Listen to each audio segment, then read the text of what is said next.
Hello everyone, this is Phoebus Apollo back again for another video blog. Today's video blog is going to be on the Samsung versus Apple case. There was one other topic I wanted to cover, and I'm going to just get into it really quickly because it's very short before I get into that.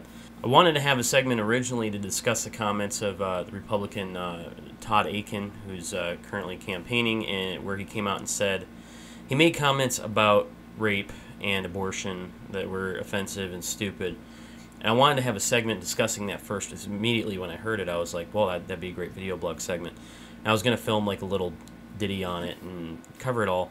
For those of you who don't know, basically his comments were along the lines of the fact that he felt like abortion laws did not need a stipulation for rape because he claimed boldly that the female body fights off, I guess, the sperm or something. It fights off a pregnancy that is induced by rape. Like, he believes there's like a biological mechanism that prevents women from getting pregnant if they're really raped, or they're just not being trashy sluts. They must, it's what they get knocked up from, it's not really rape. So he doesn't want people, getting abortions if they're not being really raped, because they won't need the abortions. That's what he says. He says medically that is substantiated. Of course, that's complete hokum. It's complete nonsense. And then I thought to myself, when I was going to make a segment about it, I thought to myself, well, what do I say? I could go through and break down a lot of different attitudes and opinions that lead to that sort of concept, how religious idolatry leads you to sort of believe that that things that people do that disagree with your religious culture are bad and evil, like inherently, and like that's part of what God's response is to all that.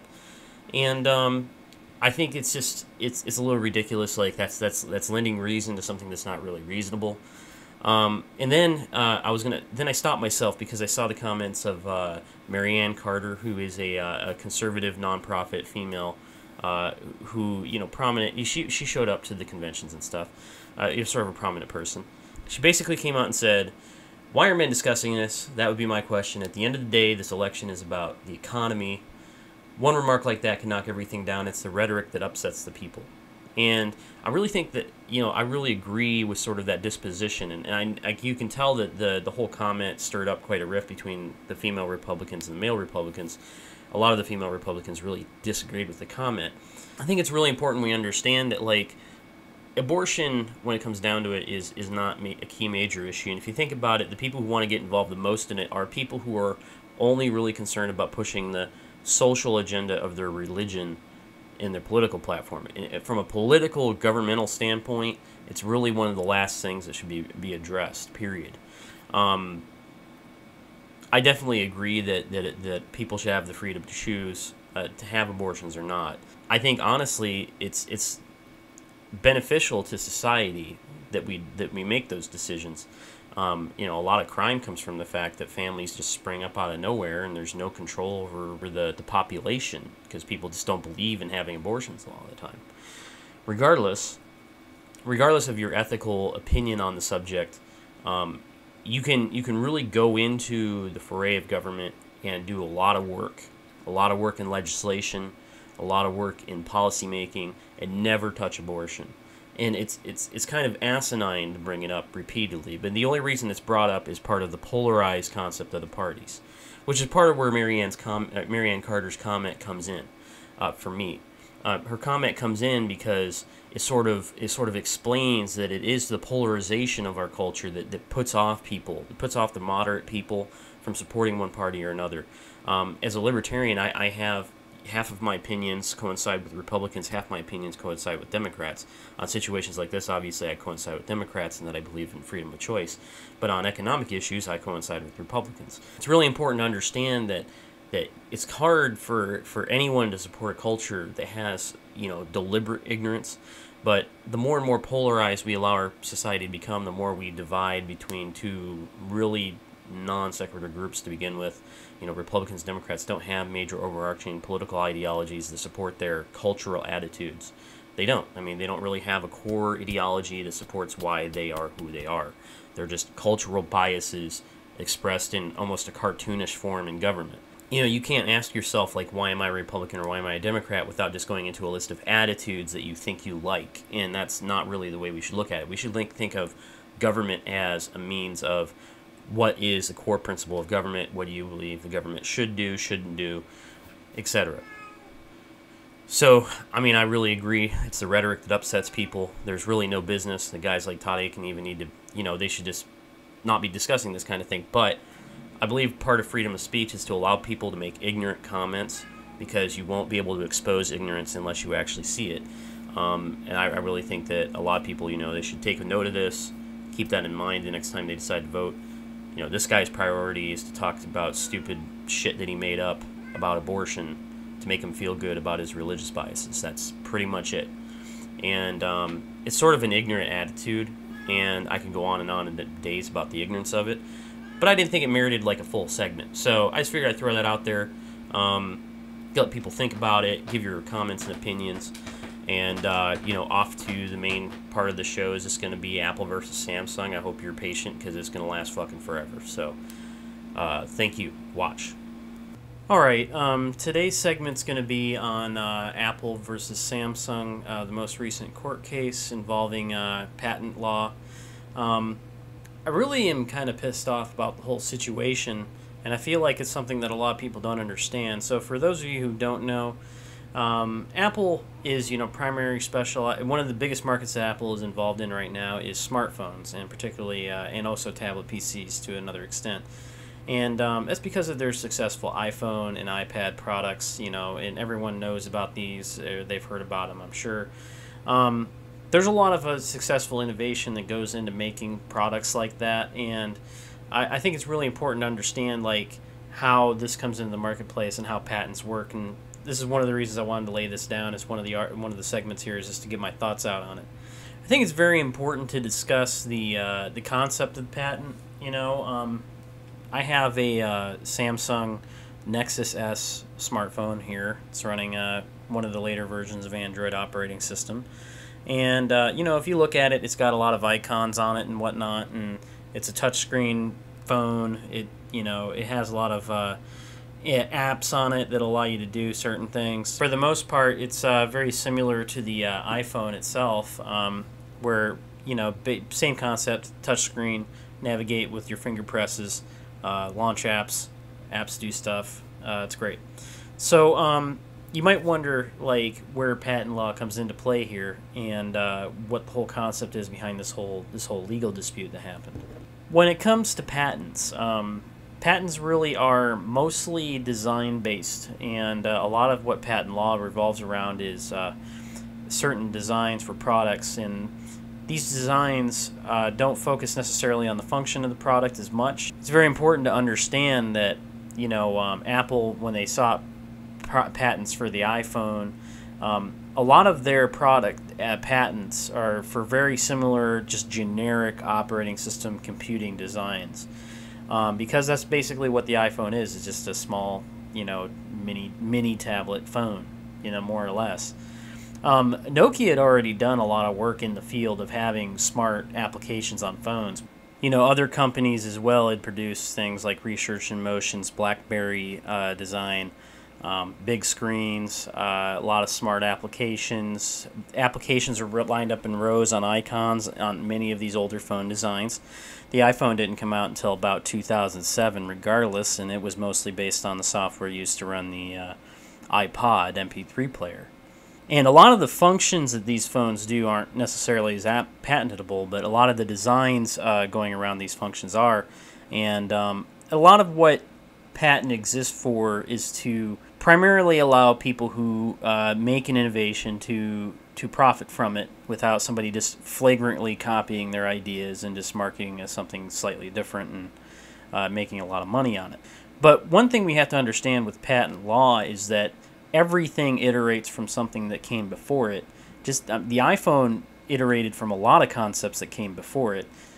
As soon as the iPhone became commercially successful, of course, Samsung launched its own product line of smartphones running a different type of operating system, arguably similar in concept, overarching concept. So Apple essentially said, screw it, we're going to sue Samsung, And the court hearing is done. Samsung has had a ruling of $1 billion, over $1 billion against it for infringements that it claimed to be produced between the two products. I really think the concept of this was that the jury who made the decision felt, for whatever reason, and this is what it boiled down to, at least as far as I can tell, the jury felt that Samsung didn't do enough to differentiate their product from Apple's product. And I feel that's a really bogus way to look at patent law and the purpose behind it. And to sort of get into that, I have to kind of give you a recap as to what my feelings are as patent law, and then you'll kind of understand why the whole situation just kind of pisses me off, and I really think it's stupid, like one of the worst court cases I've heard of this whole year.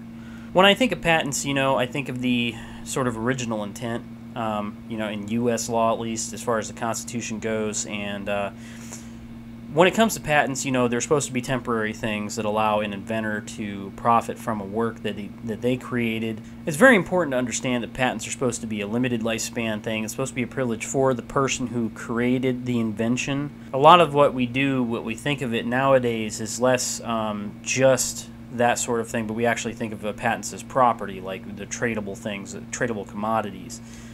And I really think we shouldn't think of it like that, because it is not a natural right that gives us patent laws.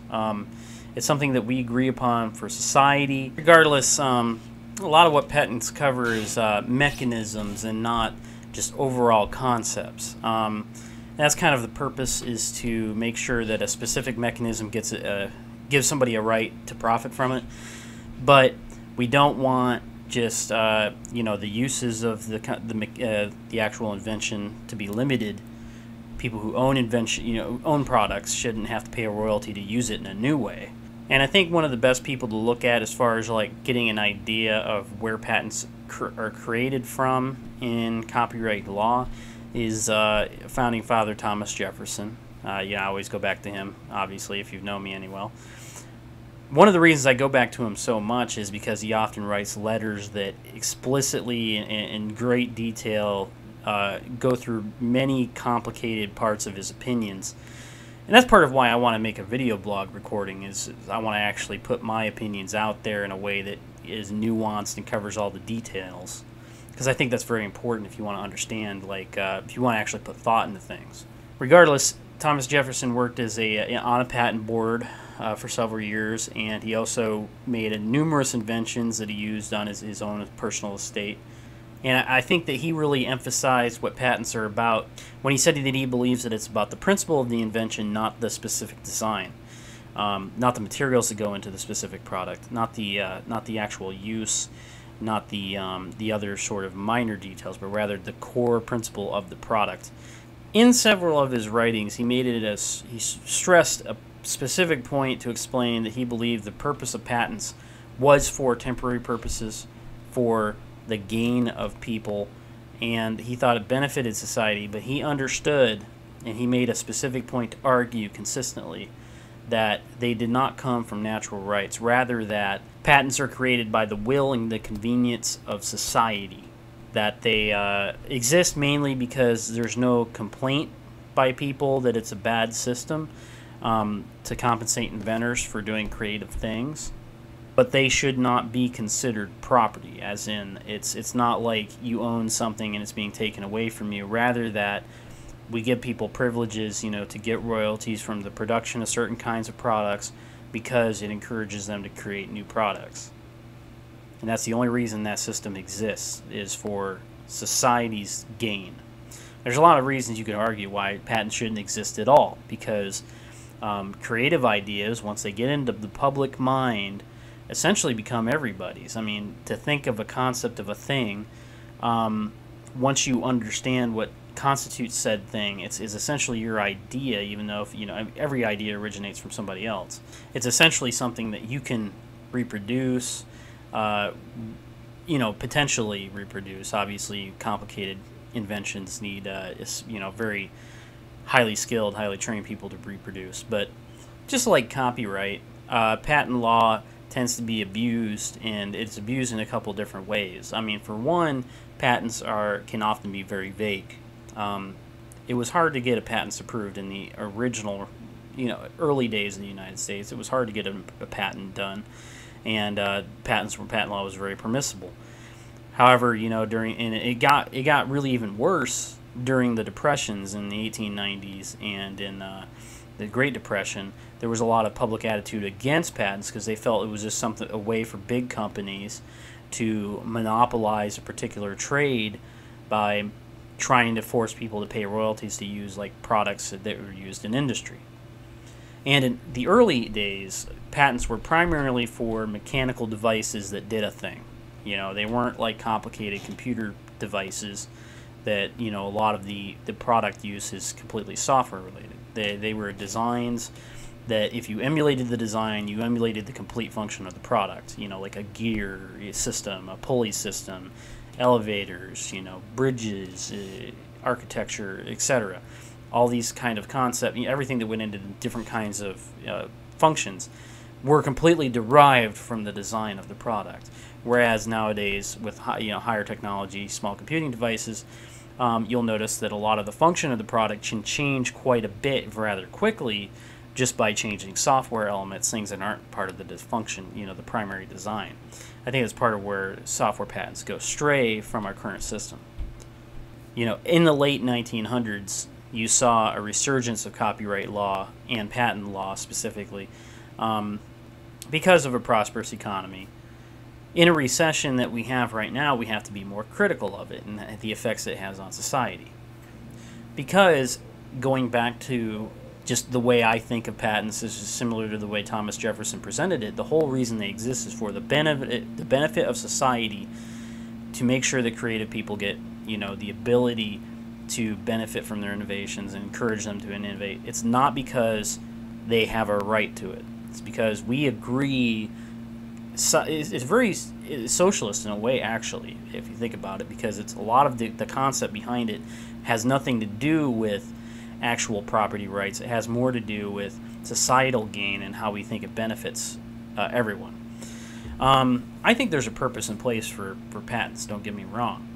I think that patents help prevent things from being fraudulent, for instance, trying to imitate an original product.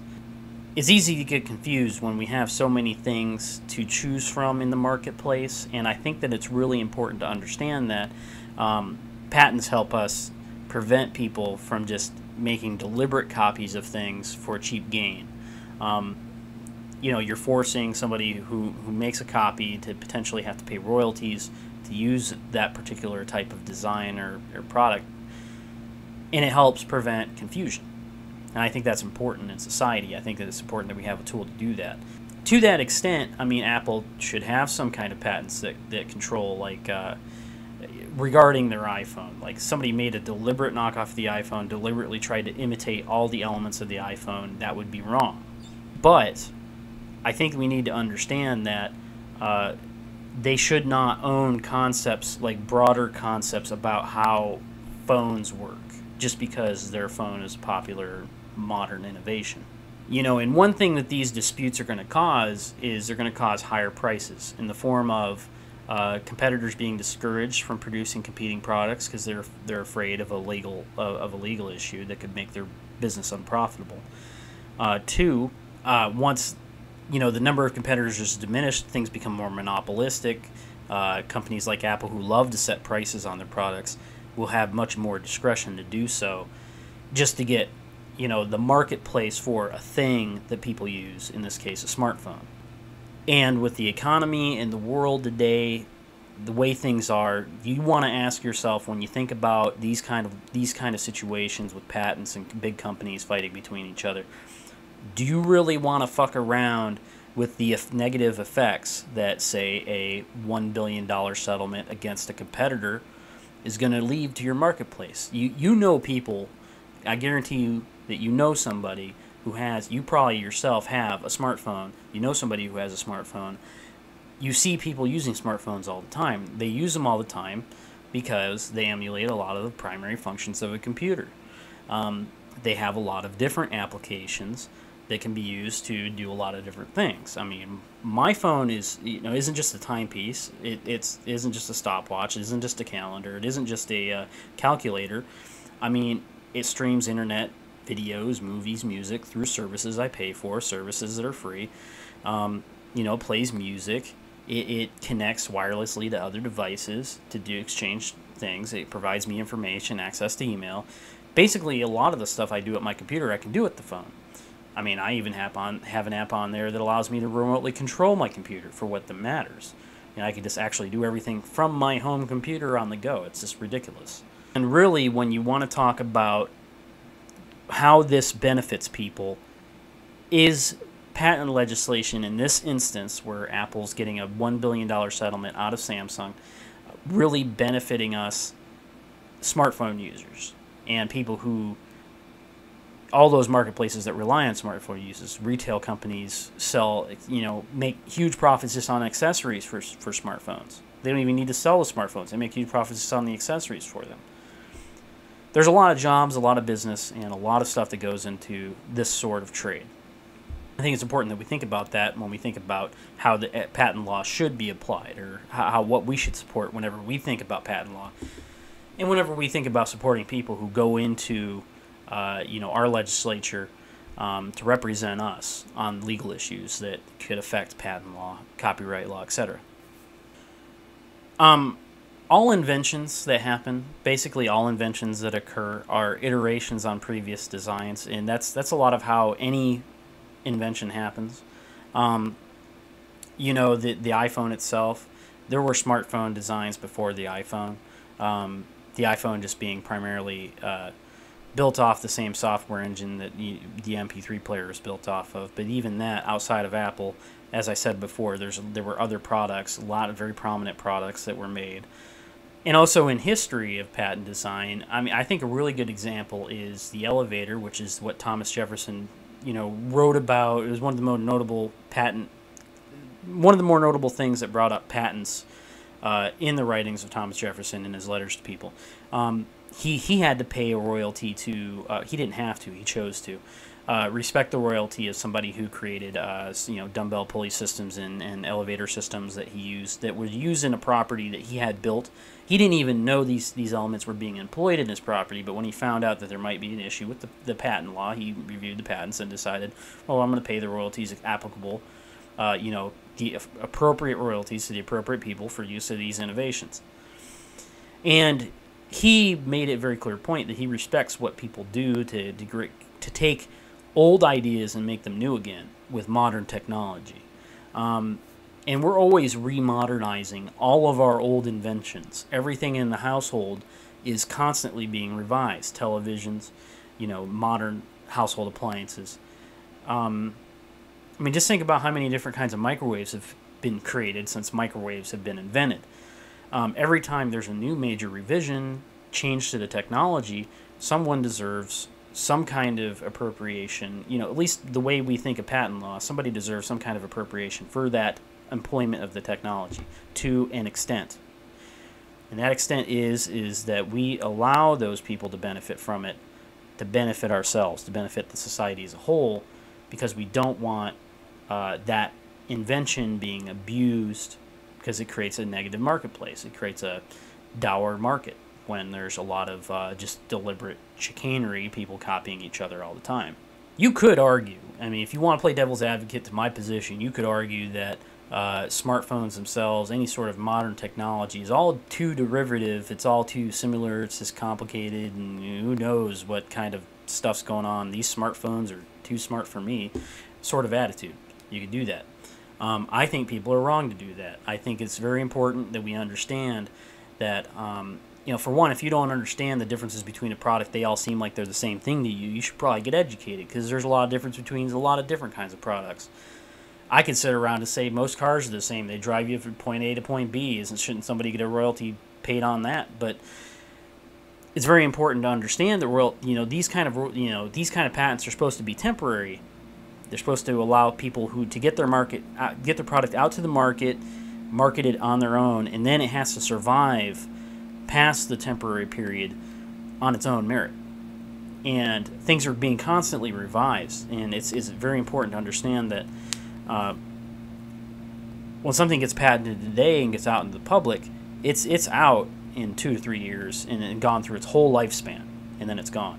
But patents go 20 or more years. So, so that sort of gives my background on how I feel about patents, how I feel that they originated, and where they're going. And one of the reasons that the trial upsets me is it's kind of offensive. Like, if you follow court cases ever, I don't very often. I admit I'm a layman when it comes to law, and I've written, a law that got passed as a bill, so I understand how, like, legalese and the concept of that. But I'm not, like, an educated person in law. Like, I haven't taken any college studies regarding law. I'm very much a layman. But when it comes to legal dispute, the legal dispute itself is a bit offensive, like the way it happened between Apple and Samsung, the most recent court case. The lawsuit settlement is ridiculous, like over the top. Like $1 billion is a lot of money for any sort of single marketplace in the trade. So for the one company to hand over their direct competitor $1 billion because they're infringing is ridiculous. And another thing is the jury, I think, in a lot of ways didn't understand what was going on. And I'll get more into that later, but immediately after the settlement happened, the amount was reduced, not by a substantial amount, but it was reduced notably because a lot of the things that they thought were infringements of a patent that Apple held, they instead went back on and said that they were induced to infringe, which is a different type of patent violation. And it's difficult to have an inducement argument when there is no infringement, even though they agreed that there was no infringement, but there was still inducement. So it's very complicated. I mean, I really want to just break it down to this, like, very simply for people. And if anyone wants to do any more major research about what it's all about, one of the best summaries and best coverage of this court case has been happening on a website called Grok Law. And Grok Law has done a really good job, detailing it. They always do a really good job detailing legal summaries. It was given a reference to me by a friend when we were discussing this case, and I found it very fascinating. There's a lot of really great just write-ups on the legal proceedings, and it's a lot of technical information. I'm going to try to dumb it down to you so you can understand, like, what this court case was about and, like, what was violated and what wasn't. So Apple obviously came out with the iPhone, iPad products, and they created a number of patents based on their design. Now let me just go through kind of like a short list of some of the patents that were being disputed. And Samsung obviously came out straight away with a competing product that, in my opinion, operated quite differently. But a lot of the things had to do around the touchscreen interface. Just the fact that these two products had a touch screen in the tablets that were derived from them also were included in the dispute, because Samsung also creates tablets based on their smartphone designs. Another element that was disputed was just iMessage design. Now, this is the software on the phone that allows you to text message between people. And when you send a message, it had little text bubbles, like one person have a bubble over here, one person have a bubble just under the next line. They say, "Oh, how are you? I'm doing fine." That was part of this $1 billion lawsuit, was just that text discussion between people happened with text bubbles, or a line-by-line conversation, which is kind of inane if you think about it, because is not all text conversation line by line? Regardless, that was an example of, like, the inanity and vagueness of the law, but they argued that, that it was too similar looking, and part of the design is part of the patent law. It's more about the way the text bubbles look than it is necessarily that they're texting. Some of it too was just general OS design, like the interface for the operating system showed little widgets on a bar. Like, there's always a bar somewhere on these smartphones that shows you your battery status and your cell phone reception signal. Well, those happen to be at the top or bottom of the screen. That design is simply too similar. Give us $1 billion. That was Apple's argument, and it was an argument the jury substantiated. So, yeah. Another thing with smartphone devices, when you want to read text from a website or any other source, sometimes the text doesn't fit right perfectly in the screen. So the screen based on touch sensitivity would scale the text to an appropriate size, make the text match the screen. That sort of simple functionality was another part of its patent contention. That was another thing that Apple thought they deserved money from Samsung for copying, which, of course, that sort of thing is kind of a common sense thing. That's where inducement comes in. Inducement comes in where there was no real intent to deliberately copy the product, and you do have to show that there was an intent to deliberately violate the patent to be established a patent. Because again, we're not talking about property rights where you're entitled to the settlement. These laws are meant for the benefit of society and having the economy benefit from companies not deliberately ripping each other off, and that's why one company pays a royalty to another company for these kind of product, these sort of innovations. And it's hard to me to argue that the way, your phone displays the battery life, a basic core function of the phone, is itself a violation of patent law and against the law, and you owe me money. That's ridiculous to me. But regardless, let me continue through some of these little disputes. The way the screen would bounce. Now, like if you scroll through your smartphone, if you use an iPhone, you'll scroll through the way it sort of like bounces when you hit the bottom, which you're usually just flicking with your finger.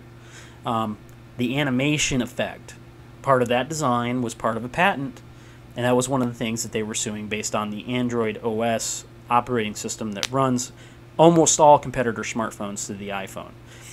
Its competitor operating system to the iPhone's iOS operating system, the one that runs its iPad, iPhone, iPod, etc.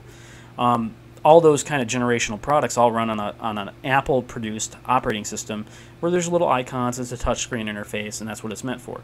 So when you're scrolling through, they made a patent based on what happens when you scroll through and hit the bottom.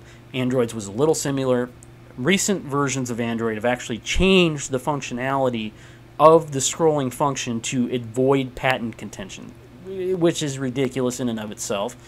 But now when you scroll on an Apple, or when you scroll on an Android device, I don't know, you can't really see it from here, but when you scroll here, if you scroll side to side, for instance, you'll pull a blue hue rather than a bouncing effect, and that animation itself is part of the patent contention.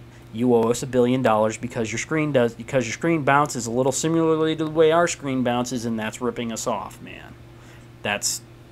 You have to understand, this is the layman breakdown of what this dispute's about. Another thing that kind of pissed me off is one of their patents. It just seems like it's a patent on the operating system Windows, which every operating system in the history of man, aside from text-based command line interfaces, have used. Where little windows represent icons. It's literally maddening to think about, but it was part of the patent contention between the two, which is more about vague, broad, non-functional, just design elements between the two products. And I don't even think that was one of the ones that was awarded as infringement, because it doesn't make any sense. It's hard to even explain what's wrong with the concept there if you're not big into computers or something, and you're like a true layman, you don't understand anything about any of this stuff. You don't even use these phones. Another thing that, if you've never used these phones, you probably don't know that when you want to control the volume on the phone, there's a button on the side, and usually it's designed as a cantilever button, as in you press one side to go up, you press one side to go down, but you can never press both sides at the same time, because it wouldn't make sense if you controlled your volume by hitting both up and down at the same time if they were separated buttons. Like, what if you just held both buttons? That would be stupid, right? Well, a cantilever push button is very popular for that sort of function on a phone, and every phone kind of needs volume control, just for call purposes, but also because most of these smartphones are MP3 players, and they control music, video, etc. So, a cantilever push button design is a very creative button, mechanical button. And it's a patent that, for the use in the smartphone context, it's a patent that Apple owns. Most of the Android devices that Samsung makes do use a cantilever button for volume control. This is a Nexus S phone. It uses one. You owe us $1 billion. What am I saying? That's just the way it is. Another thing that was very similar, and I kind of confer with the similarness of this because it's one of the first things that stands out to you when you look at the phones. If you look at an iPhone, the icons are little squares with little icon textures, and maybe with a little text describing what the function is, and they're arrayed in a grid pattern. And then you tap what you want, and you can flick through different screens of icons. Well, that's part of the design of the Android operating system, and the Samsung products that use the Android operating system deploy a similar design. That was another one of the patent things, the design of the layout of the buttons. Now, sure, things need to be laid out in a grid, but I mean, if you think about it like this, what is somebody expected to do to have software on a phone? Let's say they want to make a competing product. What are they supposed to do? Are they supposed to make it into a circle for some reason? Like, is there any less intuitive of a way to launch applications than to click an icon that says the application's here?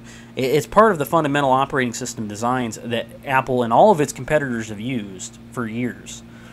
You put an icon on your desktop PC and you click on it and it starts the application. Well, you touch an icon and it's in a grid, neat little grid on your phone, and it launches the application. However, this is part of the patent contention. You owe us $1 billion.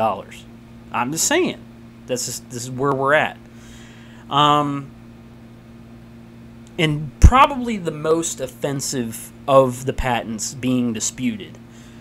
This is just the entirety of the court case, and I'm trying to make it as simple as possible. But you see, this is, again, this is my Samsung phone.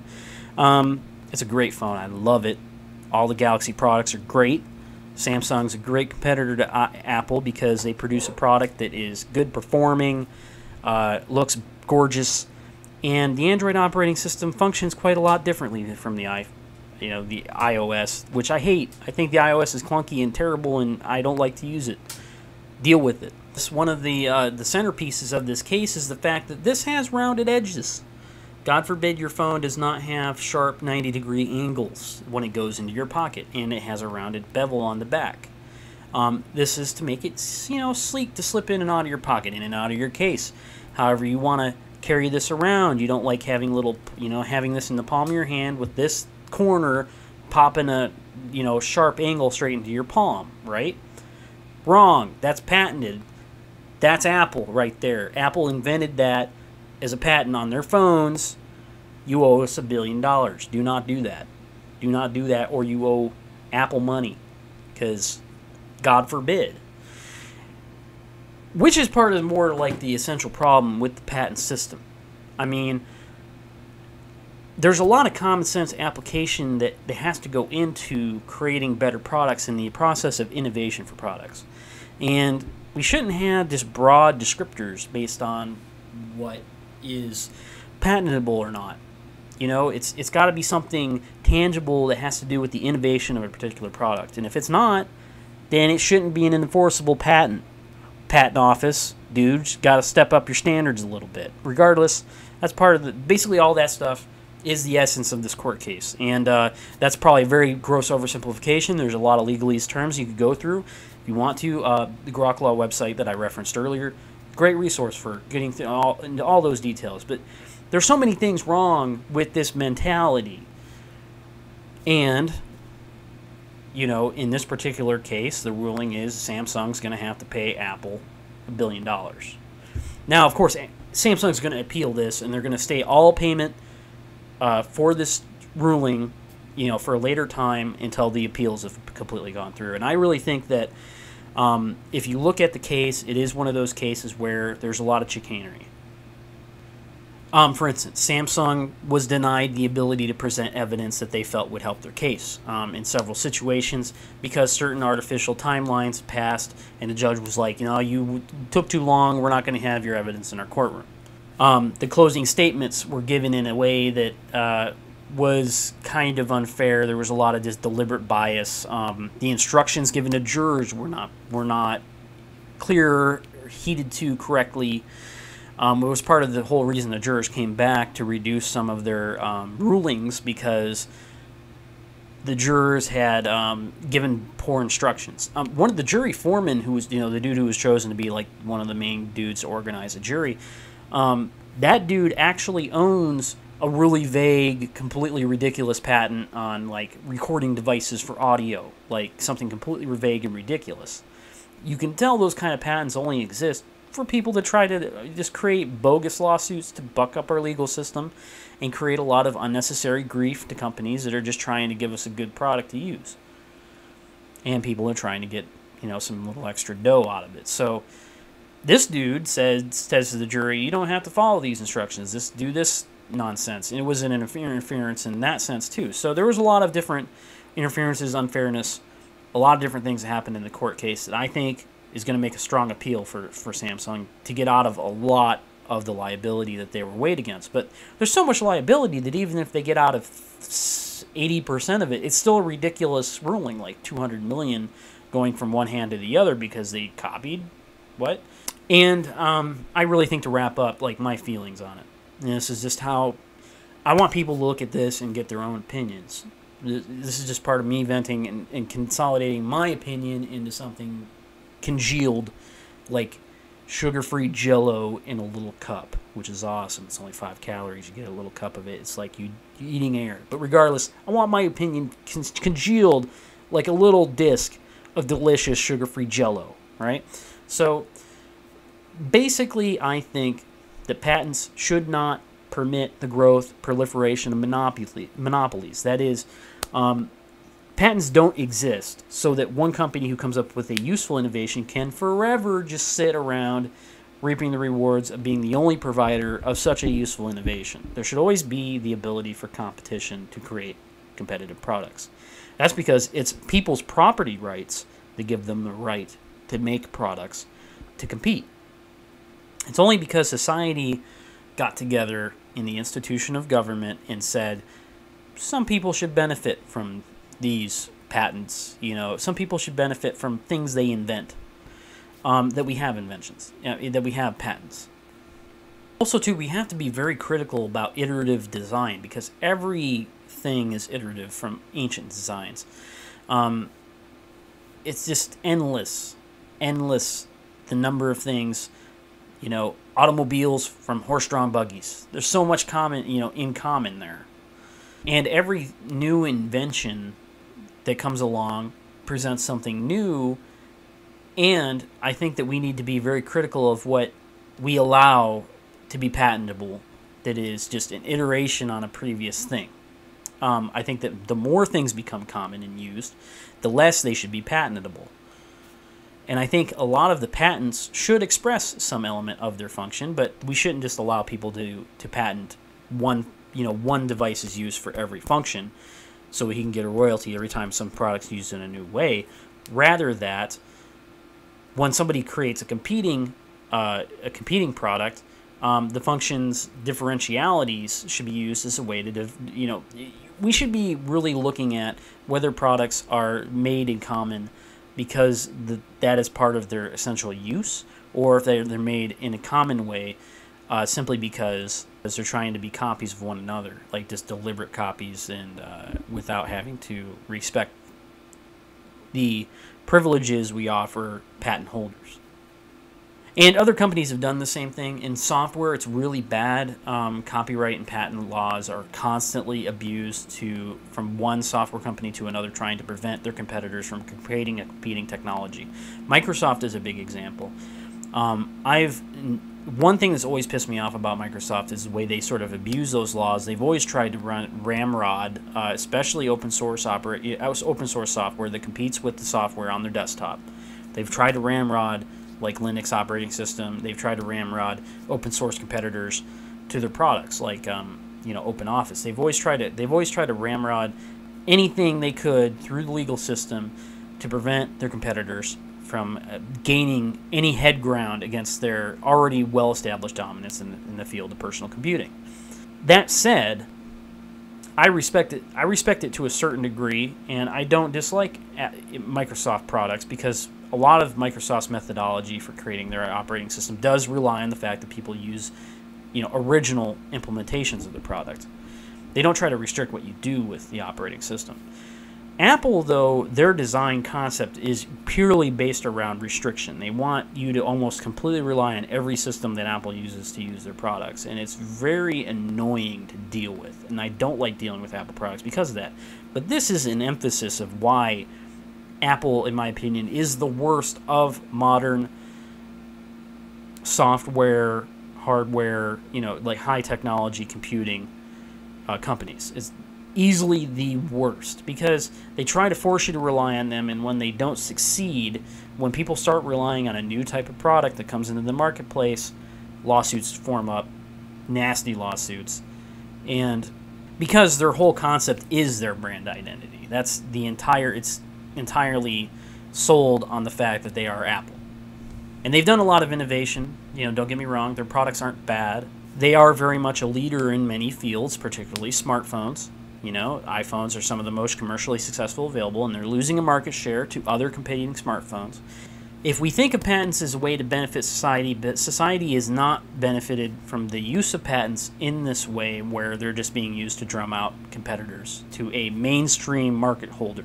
That market holder that already controls most of the market is now trying to force money out of or force competitors out of the waters. I mean, if you're making a smartphone product and you're a small company, let's say you're relying on Android OS because you're given the light, because you can develop on it. You're not going to want to make a product because Samsung just got sued for $1 billion. You're going to be scared shitless of even trying to invest in such a product. Does that help our marketplace for smartphones? No. That doesn't benefit society at all. What the hell's the point of that? So when I think of Apple, I think of them as like Microsoft in the legal sense, but far worse, because they want you to not only just to rely on their products, they want to force competitors with similar products out of the market completely. Like commercial competitors, not just open source companies that are doing things that threaten, their profitability margins. They want to force competitors completely out of the marketplace by any means necessary, and that's quite illegitimate. And the target of this lawsuit is not Samsung per se. I mean, the target is actually the operating system, Android OS, that is developed by Google.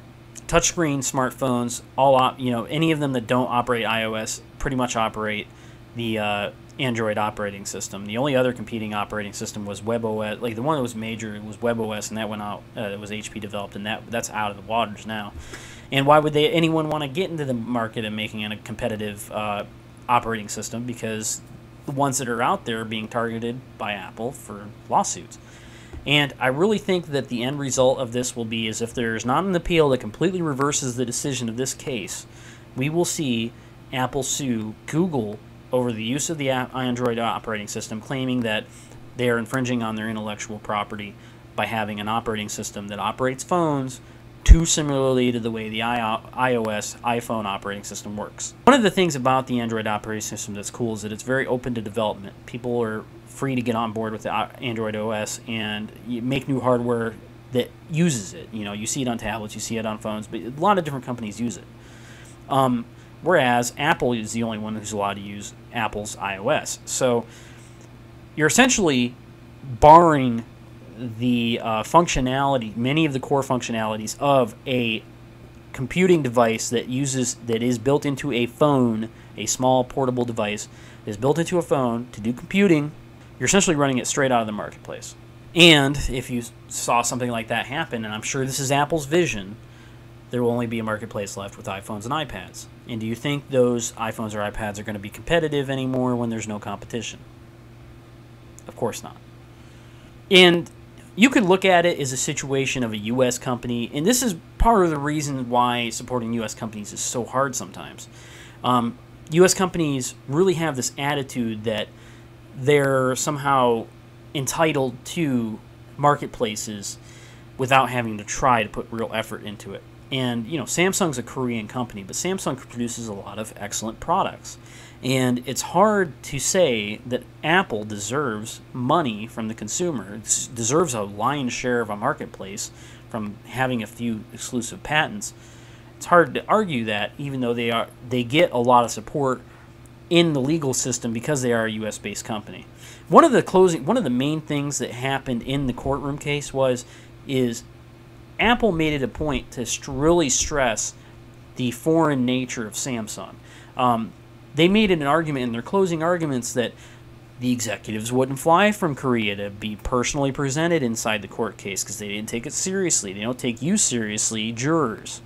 That was one of the things they really hammered into the jurors, and I think that was a really unfair way to summarize what's really happening here. What's really happening here is a U.S.-based company is trying to use its own legal system to drum out real competition, like actual people who work hard to make a product that is a better, in a lot of ways, a better product than what they make. I've always personally liked Samsung's products, smartphone products. I think that they're just nicer products to use. I wouldn't want to get an Apple iPhone. I wouldn't want it. I wouldn't want an iPad either. I think there's a lot of other companies that make good tablets, and they're all Android operating system based. So, I mean, when you think about this, I just want you to think about what you do when you pay money.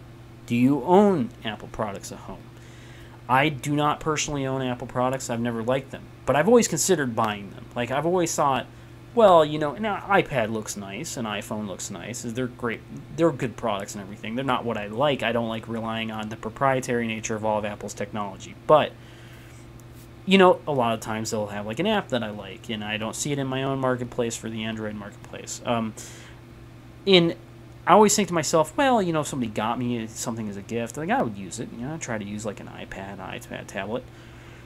But recently with this court case, this one court case specifically, has sort of got me thinking about what principles I'm going to have to use as a consumer. And I really thought about it, and my end conclusion is I can't have Apple products, cannot financially support Apple products in good conscience. I can't simply give money to people who are going to be exploiting our legal system to defend their own interests like this, especially because the flagrant use of this is so that they won't have to innovate in future iterations of their products, which is all patents about. I mean, patents should be encouraging innovation, not discouraging it.